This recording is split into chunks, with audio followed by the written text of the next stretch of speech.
In 1948, Secretary of State George Marshall opposed David Ben-Gurion's intention to declare statehood. That's an understatement. He vehemently.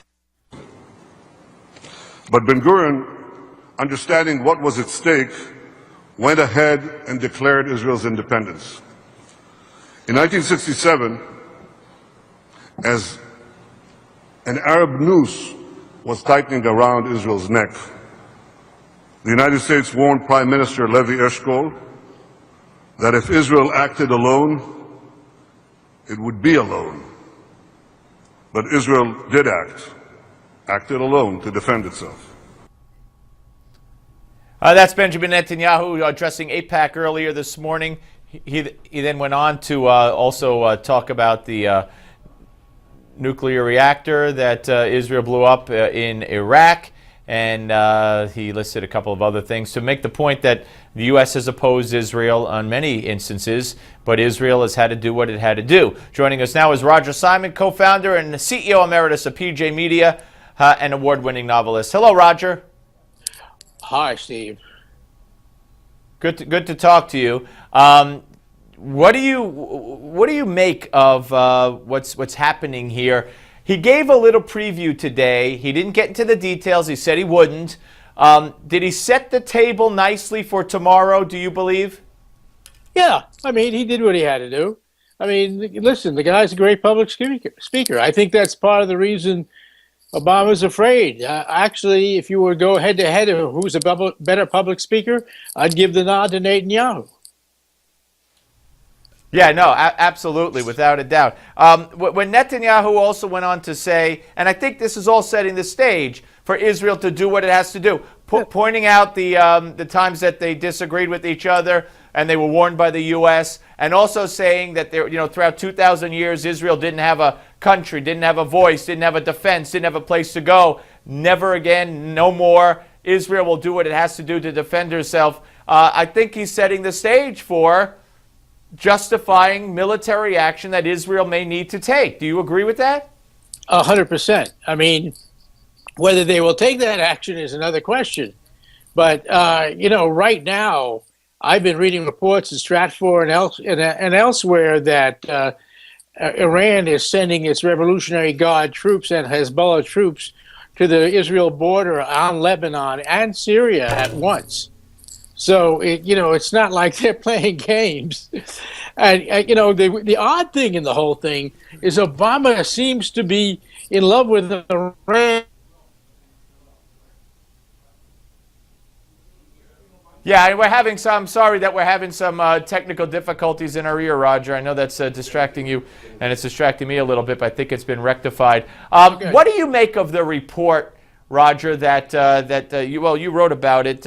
We had the author of the report on today, which was based on a Kuwaiti report and an unnamed source that wound up in an Israeli newspaper saying that last year Israel notified the United States they were ready to attack Iran, and Obama said, if you attack Iran, we're going to shoot down your planes.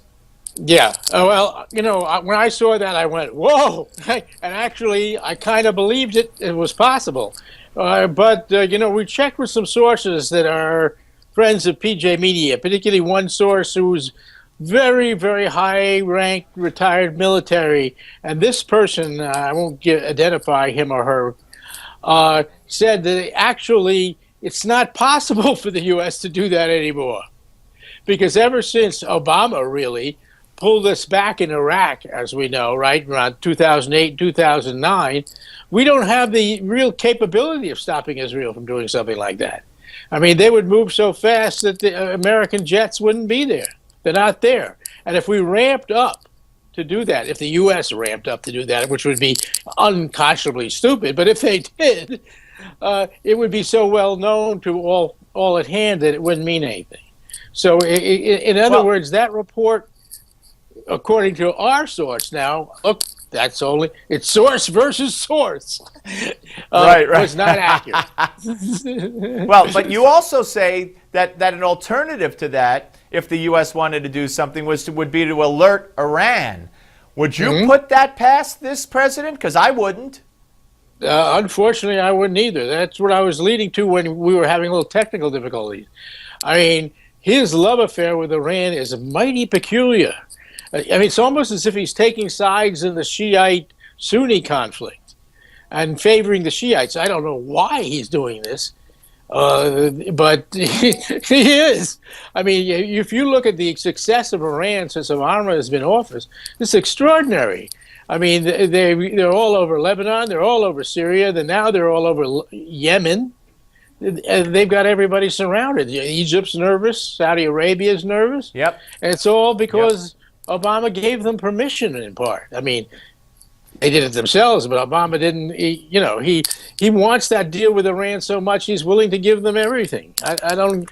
Yep. I don't understand. Even as they may, Roger, even as they make us abandon our embassy in Yemen, by backing the rebels who are overthrowing the government, they're Iranian-backed rebels. Let me ask you. We have a couple of minutes left. You wrote a piece, "The New Anti-Semitism."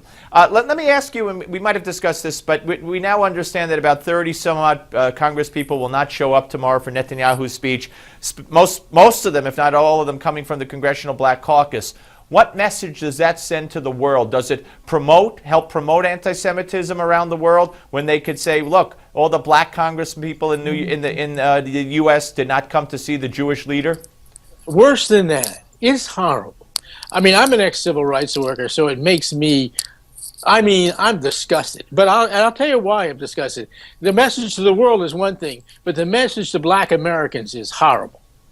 It is so racist. I mean, those guys should have their ears boxed.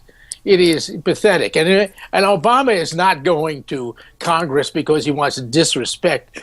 Rather, Netanyahu is not going to Congress to disrespect Obama. He's going there because the number one job description for an Israeli prime minister is never again. That's what's in his head. It's not about Obama. Yeah. They're out of their bloody minds. And he made that very clear today, saying he respects President Obama and, of course, the office of the presidency. All right, Roger, watch the speech. We'll talk about it afterward eventually, and I thank you very much, sir. Nice to see you, hear you, or whatever it is. You too. Roger Simon, ladies and gentlemen.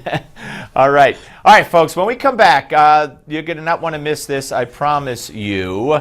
Rabbi Brad Hirschfield and I will discuss Netanyahu and the whole situation, and we disagree a lot. It's coming up next. You're not going to want to miss it, I promise, right here on the Steve Malzberg Show. Don't go away.